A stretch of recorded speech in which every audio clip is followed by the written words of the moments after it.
What is up, YouTube? How y'all doing? Yeah. Check this out without a doubt. Hey, tell me if y'all let me know if y'all remember this right here, man. It's back in the day. Let me shut some people up real quick. Check this out, y'all. Hey, y'all remember this? Now, before we go any further, gotta get this thing together. Let's find out who's in the house tonight, y'all. Before I go any further, let's get this thing together. Let's find out who's in the house tonight, shall we? Ariel's in the house. Oh, yeah. And also my man Alongs is in the house. And also Vanessa Fisher is up in the house tonight, y'all. Kawhi is in the house.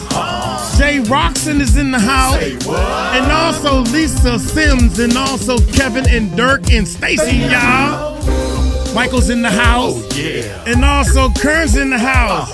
Hey, Mina, the Fina. Mina is in the house. Quentin's in the house. And also Dirk's in the house. To here, to there, to everywhere is up in the house tonight, y'all. Before we go any further, I had to get this thing together. I had to find out who was in my house tonight, y'all. Find out who's in the house. Yeah. Just in case they ain't think Uncle Mike can rock the mic all night, baby. Just in case you didn't know that. That's just in case. 5 instruments, baby. Don't play with me. They done pissed me off, man. Check this out. Shout out to Gene Deal, man. I know the real deal when I see it. Whew. Y'all, I'm gonna let y'all know right now. This is why I don't do this stuff no more. I'm too old for this, man. That was something we used to do at the end of our videos back in the day when we first started the YouTube channel, man. Of course, I did all the music and stuff.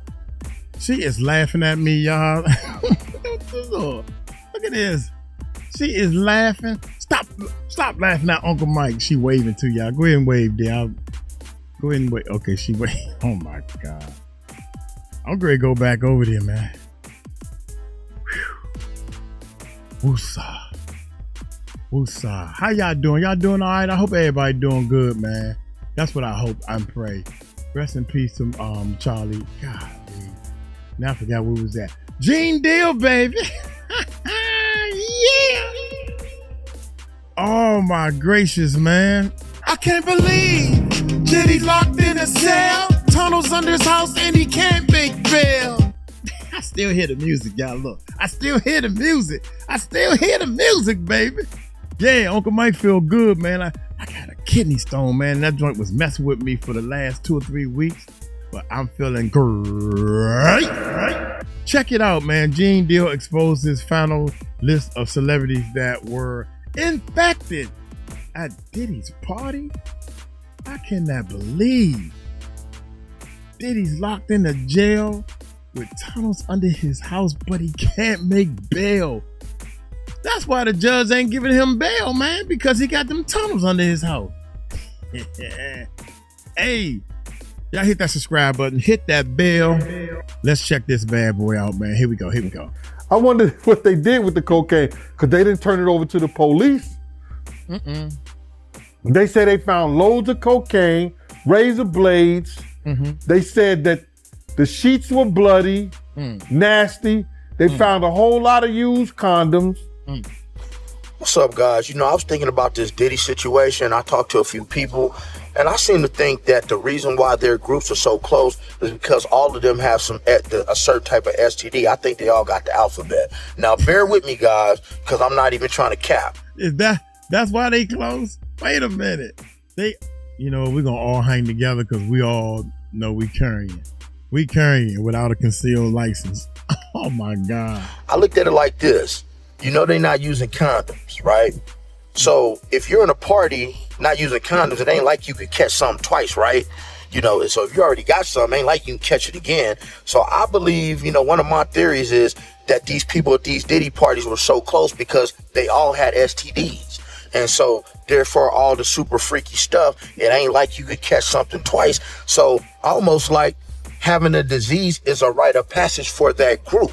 You know, Puff sent this little kid to the hospital. How he sent? Wow, that's one way of looking at it, right?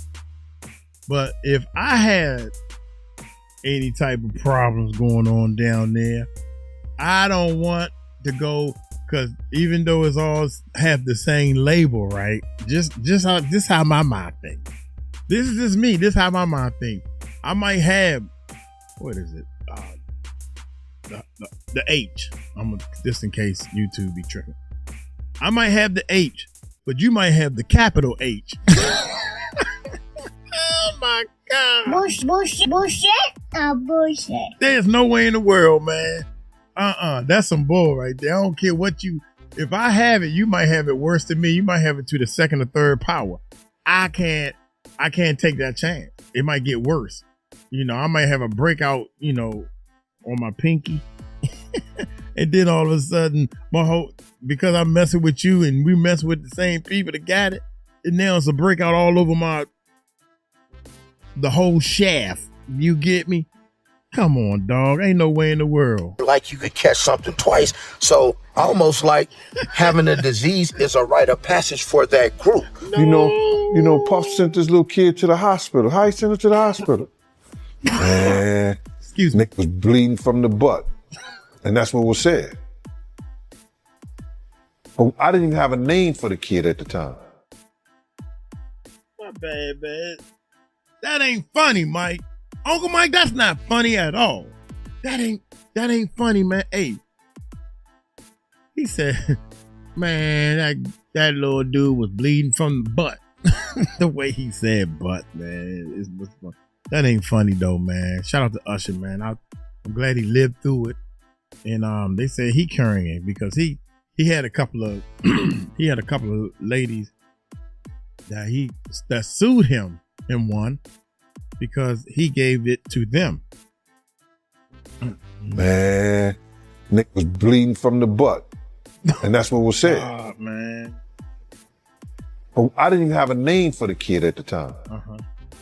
The story of Sean Diddy Combs is unraveling in a way that many never thought possible. What was once whispered behind closed doors is now being brought out into the open through lawsuits, testimonies, and shocking witness accounts. From federal charges of trafficking and racketeering to disturbing details of freak-off parties, every new revelation paints a darker picture of the music mogul's secret life. But the most explosive claims yet come from his former bodyguard, Gene Deal, who says he is the final list of rappers who were infected at Diddy's Notorious parties. These are not just random rumors. They are claims tied to court filings, hidden settlements, and years of silence from an industry that looked the other way. So tonight, we break it all down. Diddy's trial is already one of the most high-profile cases in modern entertainment history. Federal prosecutors accuse him of operating more like a criminal kingpin than a music executive.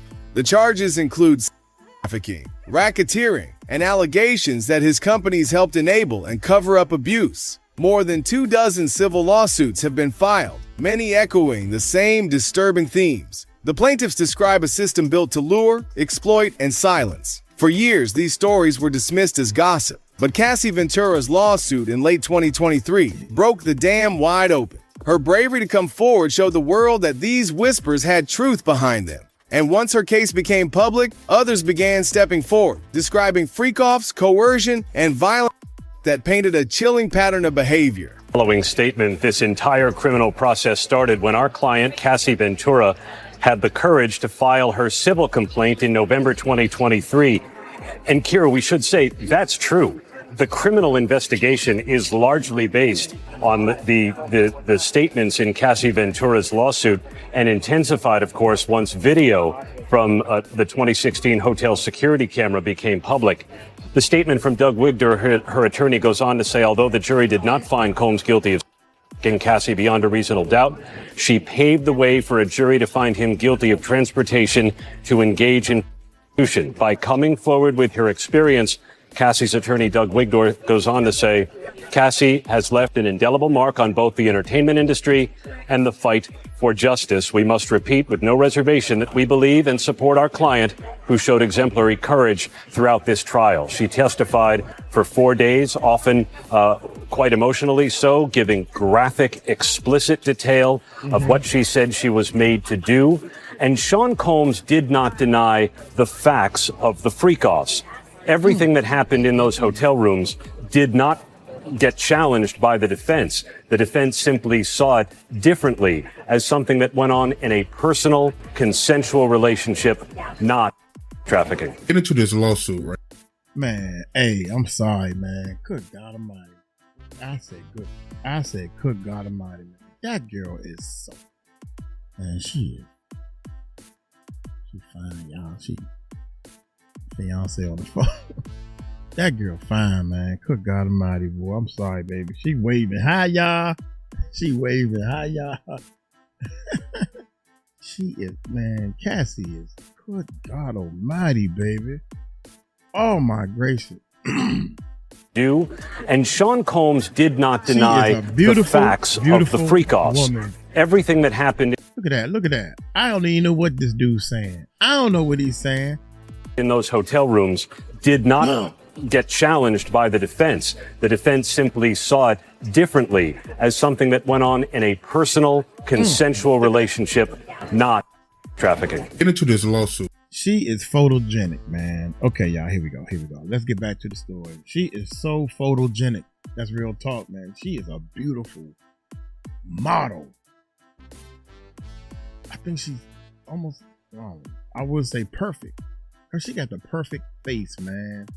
Perfect skin color. I wish she was a little shade darker. That's by the defense. The defense simply saw it differently, as something that went on in a personal, consensual relationship, not trafficking. Get into this lawsuit, right? Cassie, she testified that Diddy would force male escorts to urinate in her mouth during freak-offs.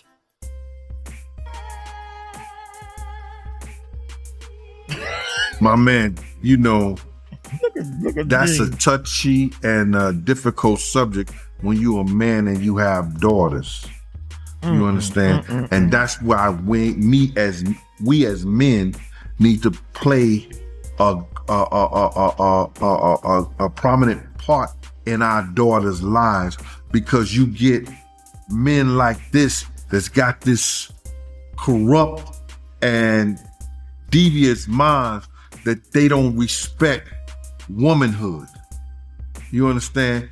That's some nasty, perverted things that you want to have somebody urinate in the mouth of somebody who gonna be talking to you in your face, who gonna be kissing on you, who gonna be eating food with you. What kind of deviant and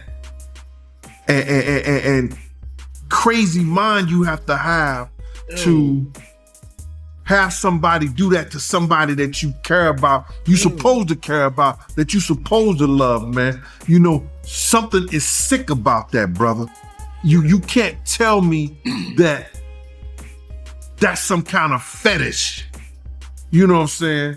You know, he didn't outdid R. Kelly with that there, bro, when I heard that. So that's an effed up subject and situation, man, to even imagine that you got somebody doing that to somebody that you supposed to care about and you supposed to be in a relationship with. Yeah, when I heard that, that was crazy to hear. Disturbing, man. You can't make this, bro. This is made for XXX TV. The stories that we're hearing about the things that Cassie has done, and we got these people out here believing that, you know, she ain't did this with nobody. I ain't seen not one of her ex-boyfriends. I ain't seen not one of the people that she dated in high school or none of that stuff come out and say that she was doing that way before she got to Diddy.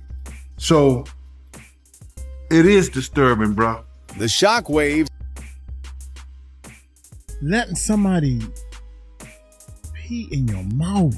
Letting somebody use the bathroom in your mouth. Oh my God. Oh my God. Bullshit?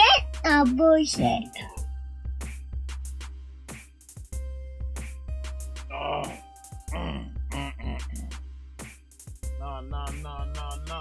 No.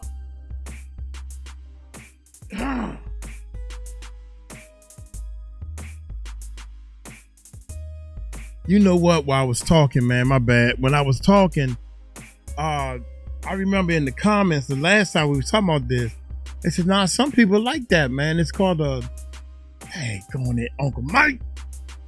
A yellow shower or a rainy shower. A pee shower. That's what I'm gonna call it. I'm gonna call it a pee shower. They said it's people like that, man.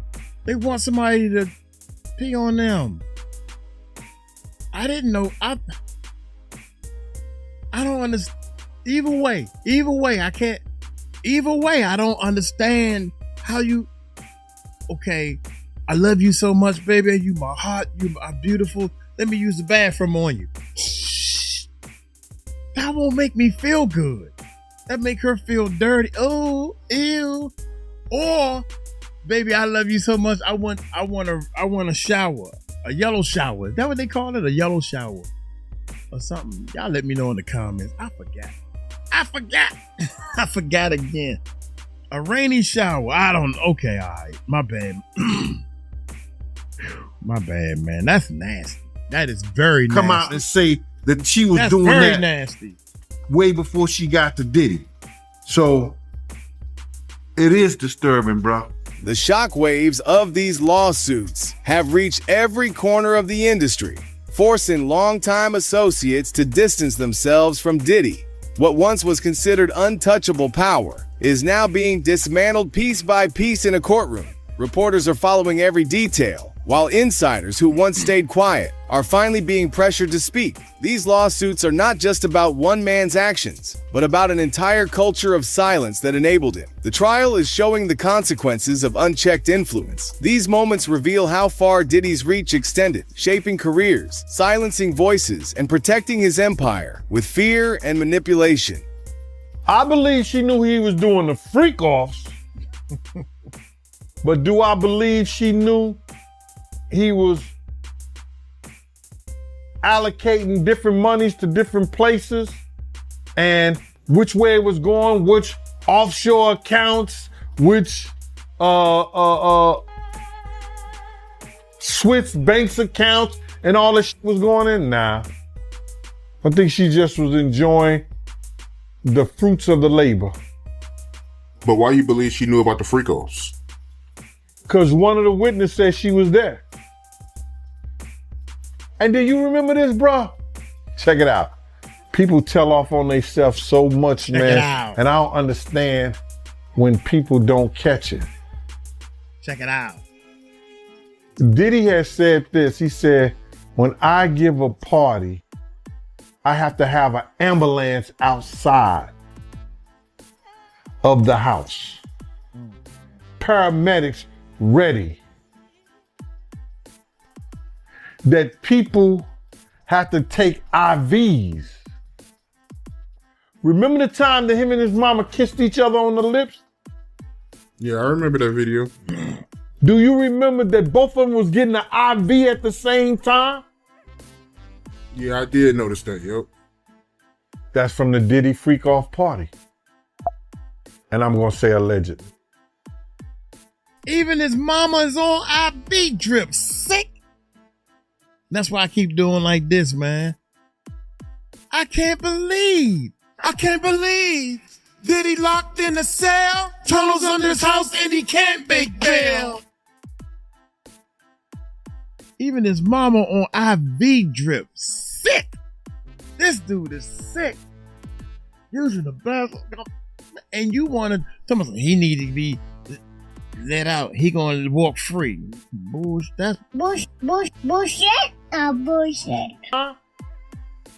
Yeah, I did notice that. Yep. That's from the Diddy freak off party. And I'm gonna say alleged. So let me ask you this: you knowing her at one point, you knowing her personally, is she the kind of person that would be a part of a freak off or not? I think that she liked to party, and she party with young people. She's always been like that. She always copied or emulated Little Kim and Mary J. Blige, or they emulated her. The blonde hair, the nails, the high boots, the age-appropriate, inappropriate clothing that I want to say, because I know people going to drag me through it.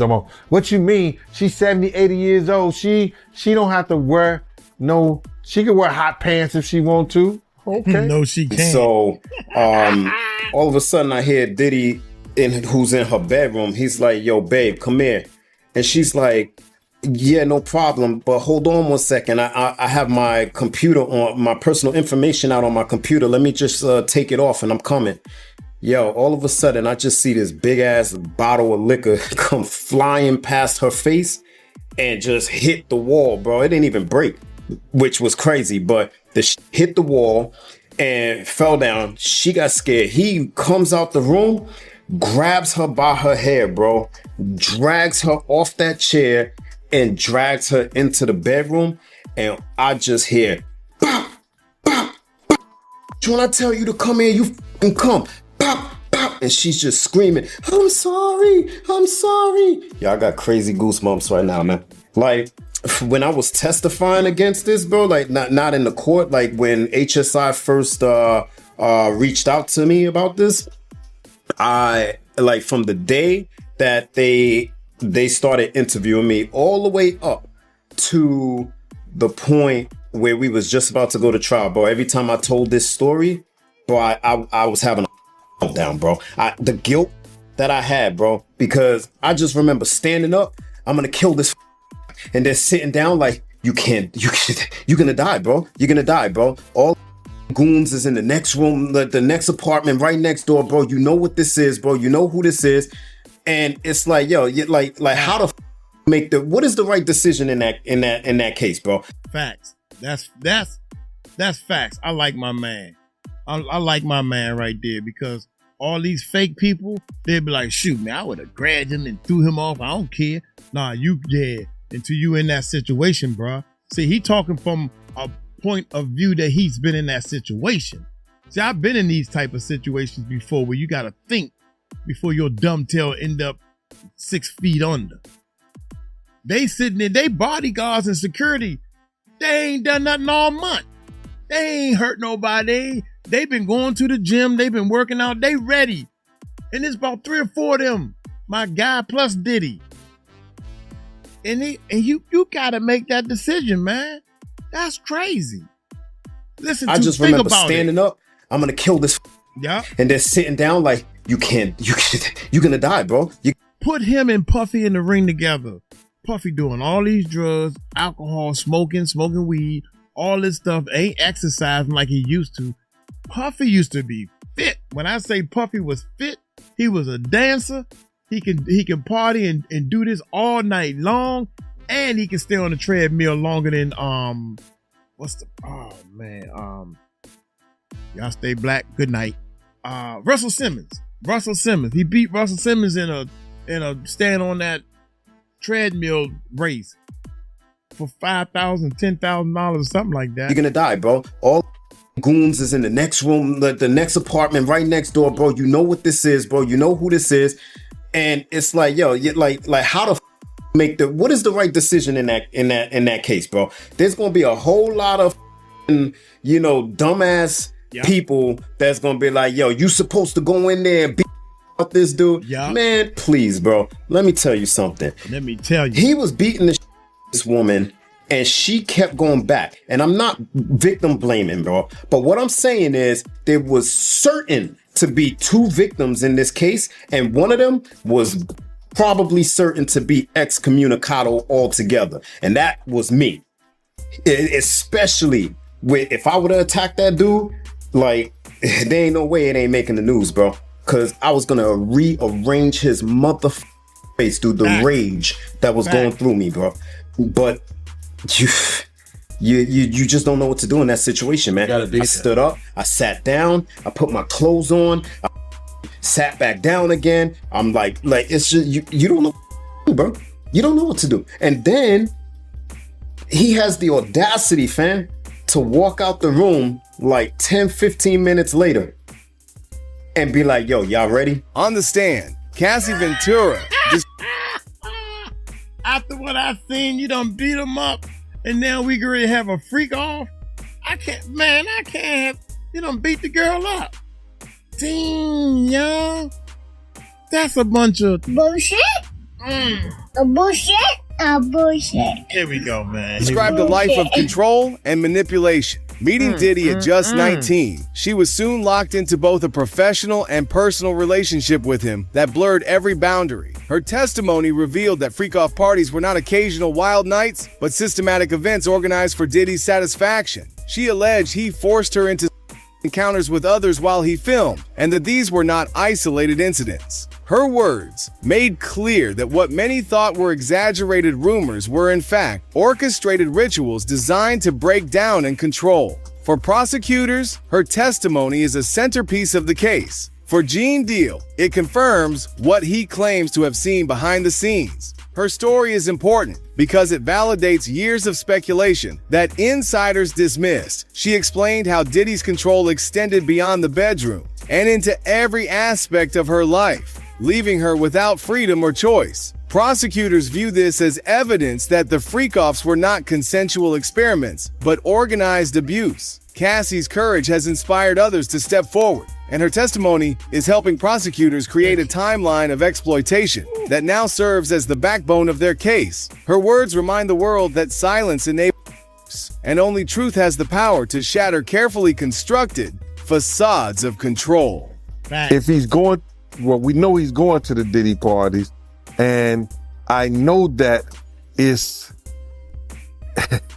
I know what usually happens at the Diddy party, or what we told this happened at the Diddy parties. Maybe he need to see it for himself, man. Maybe he need to go there and really be involved in some things that could help save some individuals while they going to those parties. Or maybe he just going to, man, it's hard to even talk about.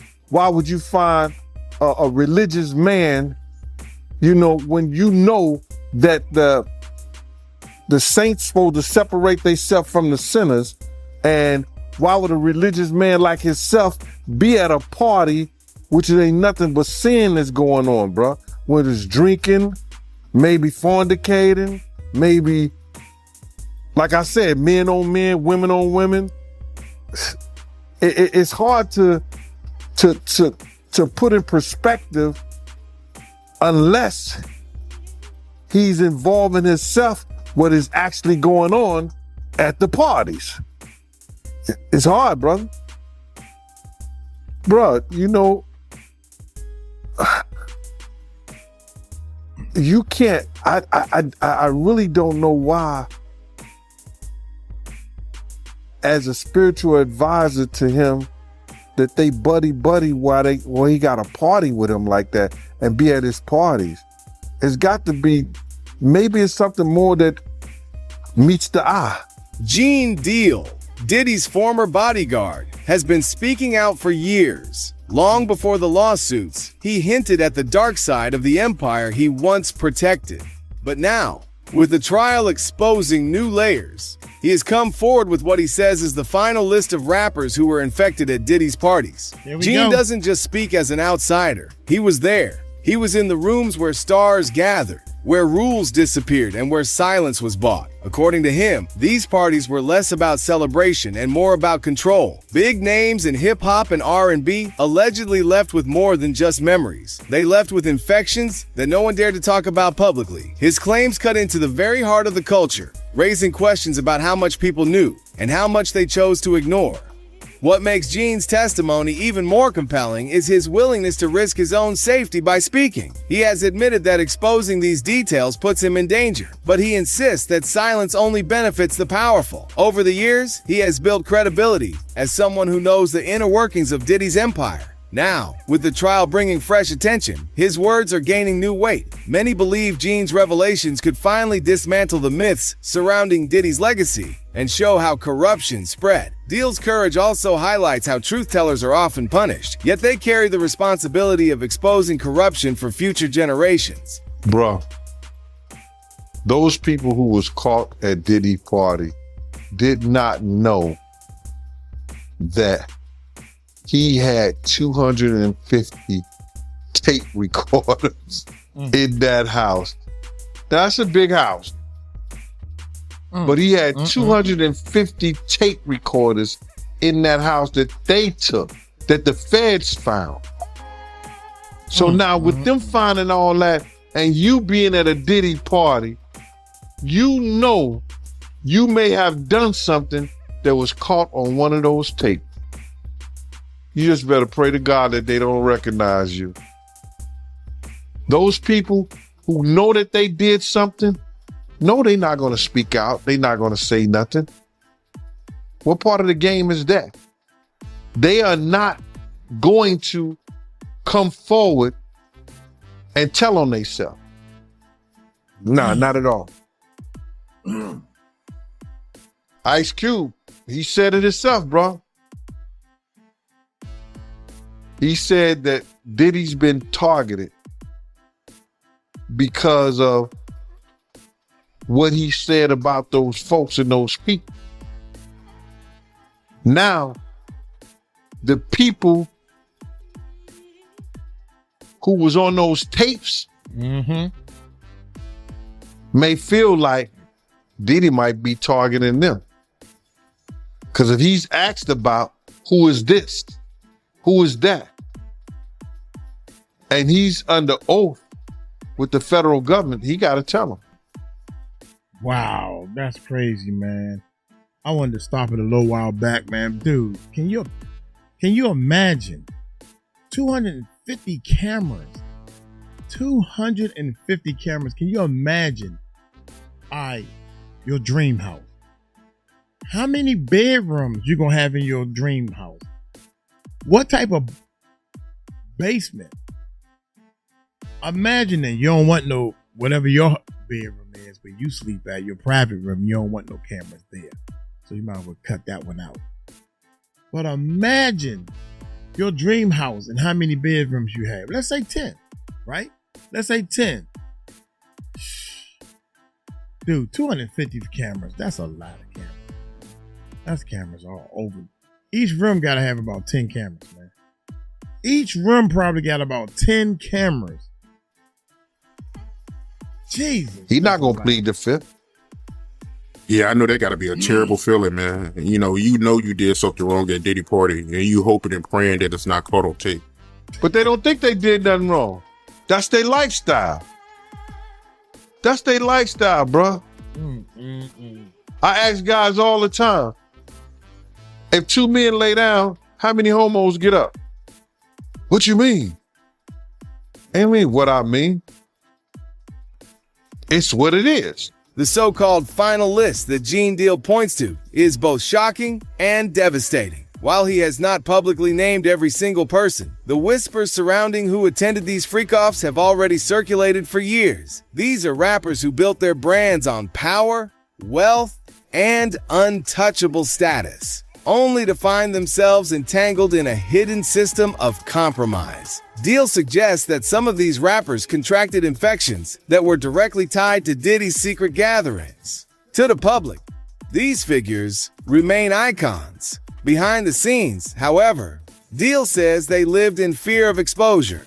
Both of their illnesses and their participation This revelation does more than tarnish reputations. It exposes how deeply the industry's silence ran. Protecting Diddy meant protecting everyone who attended, no matter the cost. This raises troubling questions about the responsibility of these artists. Did they knowingly continue to engage in risky behavior? Were they pressured into silence by fear of being blacklisted? Or were they simply too caught up in the allure of fame to realize the dangers? Gene's suggestion that the infections trace back to Diddy's parties adds urgency to the story. It highlights how an unchecked environment of excess can leave scars that are not only emotional, but physical, reshaping reputations forever. If true, these revelations could permanently reshape hip-hop, forcing accountability and challenging the very credibility of its biggest names.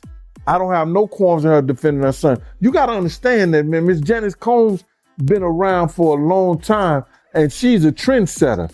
Where you think Little Kim, Mary J. Blige, and the rest of them get that blonde hair from? She popped up in the club with the blonde hair, the nails, the eyelashes, way before they was doing it.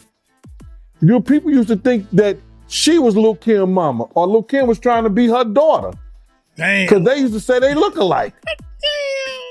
But I don't have no qualms in her defending her son. That's what she's supposed to do, man. Yeah, that's what you're supposed to do, mama. No matter what, you're gonna go down with the ship, mama. That's what mama's supposed to do. Especially if you taught him half this mess. I heard she was running houses and doing all kinds of stuff. She ain't super clean her daggone self. Now my mama, she might disown me. If I was doing half the stuff my mama come from a clean cut. I was scared as I don't know what if my mother found out some of the stuff I was doing. I'm still scared. I'm 59, man, and I'm scared she might find out I'm on this microphone cussing. Bullshit, bullshit. Mama, don't listen to that little kid. He got a nasty mouth. Mama come down here and wash his mouth out with soap. And if she didn't, I would look different at her. Mama say knock you out. And, you know, like I said, then I'm going to knock you out. I don't blame her, man. I don't blame her. You know, I really don't blame her. Me neither. I remember a time like, and this when I stopped working for Diddy, is that we was in the office and she's just come at me, and it wasn't in a way in which you do and a person that's there to protect your son. Mm-hmm. You know what I'm saying? She's just always bothered me for whatever reason. You know, people laugh and joke and say that when I say this back in the day, you know, I'm 6'7", 30 in the waist, handsome in the face. You understand? She used to come at me a certain way that it made Puff real mad this particular day. And I don't know what happened. I'm outside the office and he got Justin there. So my responsibility is him and Justin, nobody else. I don't give a goes on in that office, what happens, stuff like that. My responsibility is him and Justin. That's it. Now they got interns, they got everybody walking around the office the whole 9 yards. She said, yo, Gene, I need you to go to my car. You know, I said, go to your car? She said, yeah, I got some food in my car. I want you to go get it. I said, I'm not here for that. I ain't here for that. I'm not going to get your food. She was like, why everybody do what I tell them to do except you? I said, because I don't work for you. Damn. I said, I don't work for you. Why are you always asking me when you got all these interns around here to do like that? And Puff must have heard something. Puff came out that door. Why you always messing with Gene? Leave Gene alone. He was talking to his mother like this. He was like, yo, leave Gene alone. You always messing with Gene. Stop it. One of the most surprising names to come up in Deal's claims is Janice Combs, Diddy's mother. According to him, even she had knowledge of the freak-off lifestyle. While not directly accused of participating, Gene claims she was aware of what her son was orchestrating and chose silence over intervention. Yeah, she knew. Y'all should have seen her at the courthouse, man. I was at the courthouse when she was going in and out for the trial and stuff, and she was waving at people and she was talking to people. But you know, some people were just saying anything to get her to respond. We love you. Thank you. That's right. Stick up for your son. And so people yelling at her, letting her know that we on your side, we the crowd on your side. And she wasn't saying nothing.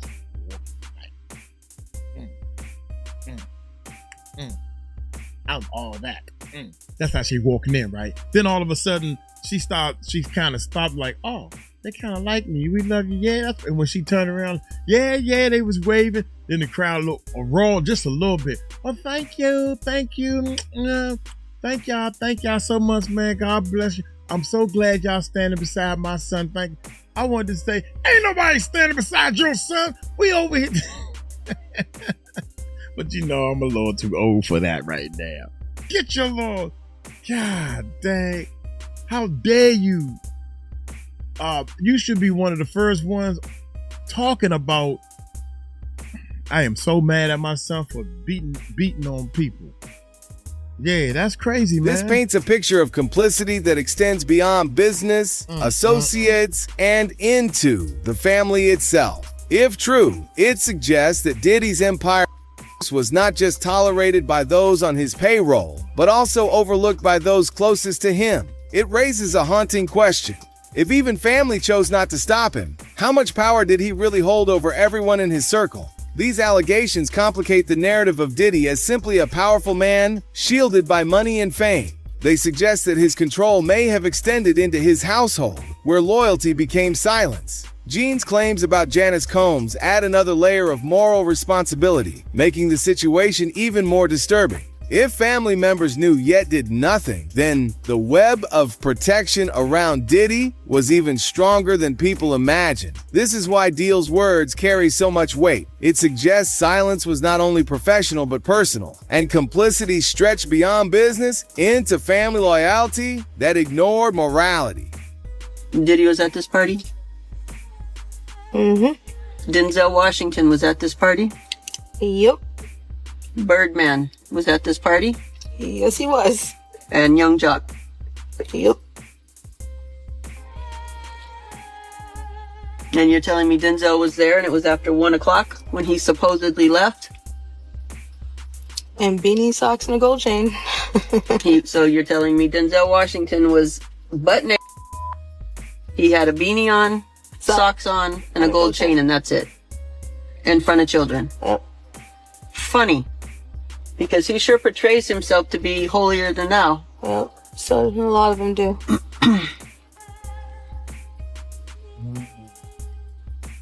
I think you also told me that one of those men have a birthmark.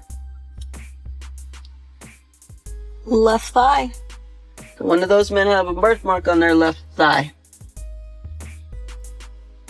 Wow. I would love to see if this stuff is 100% true, man, beyond a reasonable doubt. If she described the birthmark and say who it belonged to the police make that person strip down and take pictures of their legs, and she, now how she know this? Huh? Oh my God, that'd be whooping. Either way, somebody getting a whooping. This is how I would run the world. Somebody gonna get a whooping. Now, you sure? Little girl, are you sure? Because once you say I'm gonna describe the birthmark to a T. And if you wrong, this person don't even have a birthmark, you getting a whooping. Now I'm talking about, public, 10 lashes, whatever you want to do. I don't know. Something gotta change. That's all I'm saying. We need time to make a change. At a few parties. And I'm gonna rewind a little bit. After a certain point of being traumatized, after a certain point of realizing that nobody loved me for me and just for what I could do, or whatever the fact that it was, what people thought about me when I was a little kid, I was naive like that. Do you understand what I'm saying? So after a certain point, I didn't give a damn who did what. I just wanted to be seen.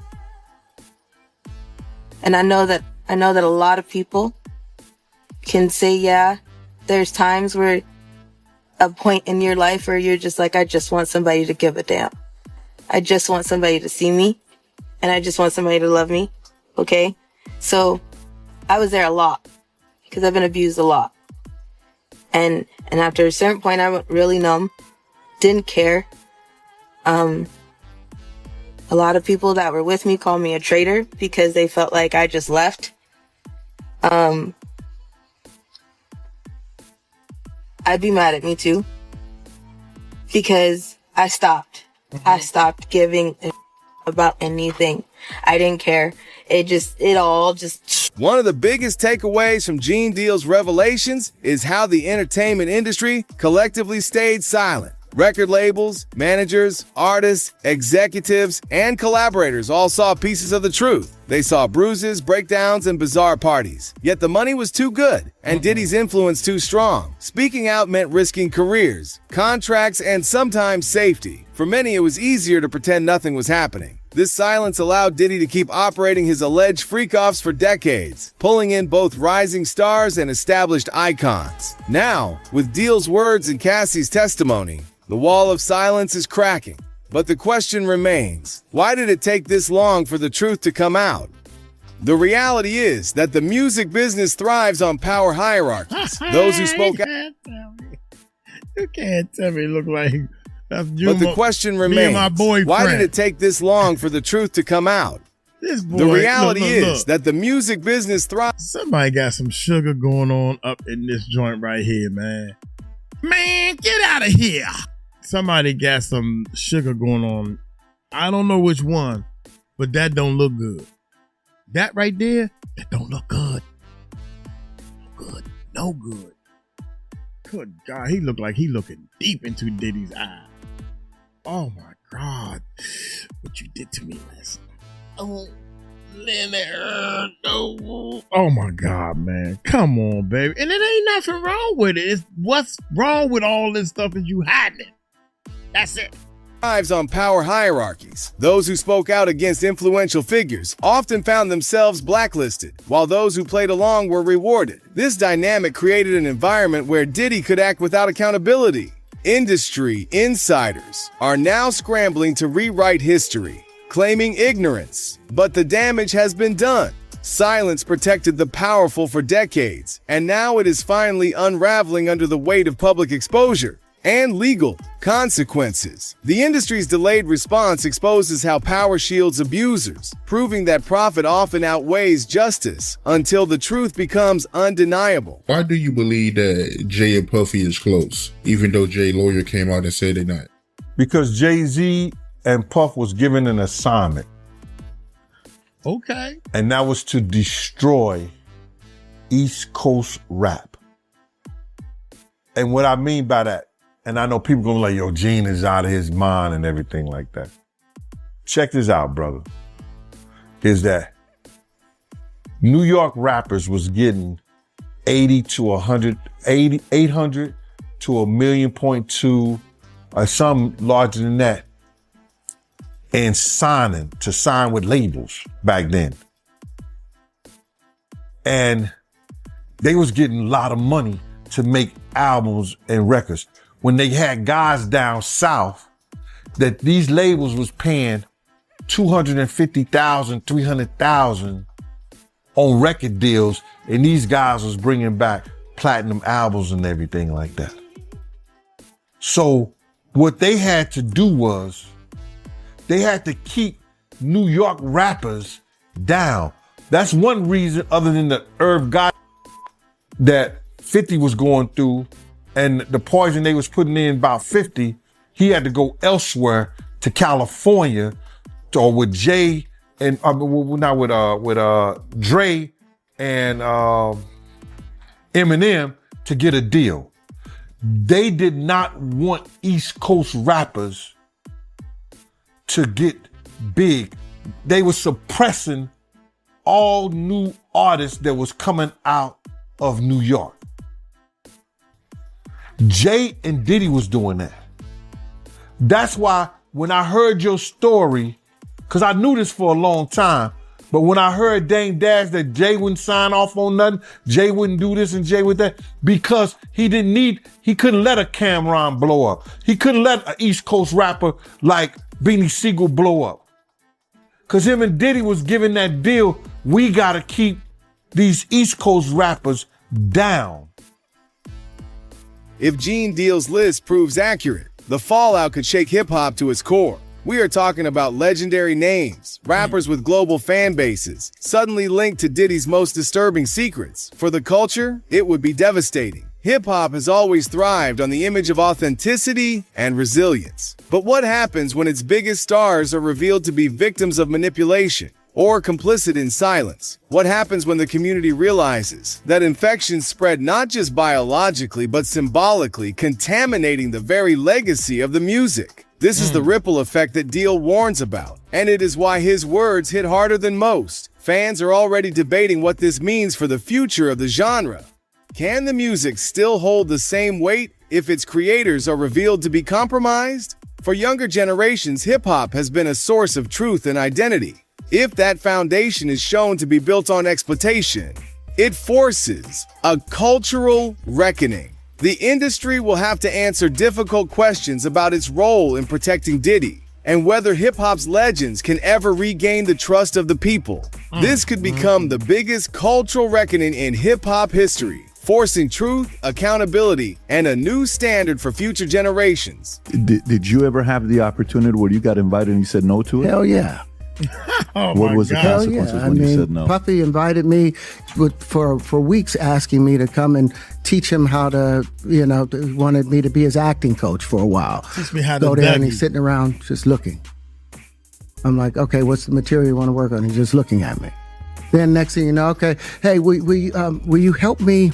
I want to hear your music. So I come over there and I play the music, and he's sitting there just looking at me, like waiting. Okay. So then my assistant was like, he wants to hang out with you next week. And I was like, for what? He's like, I think he's trying to. That's what my assistant said. And I was like, oh, okay. Now I get it. So now no more communication. Now you know to be hands off with somebody. A number of producers come in to make the approach, and you threaten to punch them in the mouth, or threaten to knock their head off for talking to you or looking at you like you're a woman. When you approach a real man about his masculinity, you're going to get a real reaction back. Sean Diddy Combs built his empire on power, control, and secrecy. But now, the secrecy is unraveling. Cassie's testimony has laid bare the truth about freak-offs. Federal prosecutors are painting him as the leader of a criminal organization. And Gene Deal, the man who once guarded him, is exposing the rappers who may have carried infections from those very parties. Whether the industry wants to admit it or not, this is a turning point. The silence is ending, and the truth is being forced into the light. The only question is, when all the names are finally revealed, will hip-hop survive the fallout? Let us know what you think in the comments below. If you like this video, hit that subscribe button so that you never miss out on any new videos. And until then, fam, keep it real. And until then, fam, keep it real. Dude, oh my God. Diddy, look, I'm still holding fast on the 6 years. I swear, man, I'm not feeling too comfortable about this new court date that they done slid in before the verdict. I'm not, only thing I'm saying is they gonna present some stuff. I don't care who they bring up to speak on Diddy's behalf. He was found guilty. Why y'all ain't bring them up during the trial? So, dang, man. I'm hoping that they don't just say time served, so to speak. You feel me? I'm hoping that they throw some stuff in there and the judge got something to throw back at them. The judge is going to say that they didn't follow his directions. The feds, the other side, they followed the judge's directions. Diddy didn't even follow the directions. What makes it so bad? They came up with all kind of cases. Ain't had nothing to do with nothing. Hey, I'm gonna get on up out of here. Y'all let me know if y'all ender. Hey, let's do some shout outs more often, man, if y'all want. Y'all let me know in the comments if you want your name shouted out and all that type of stuff. And then I'm gonna have my people write down a list. And have some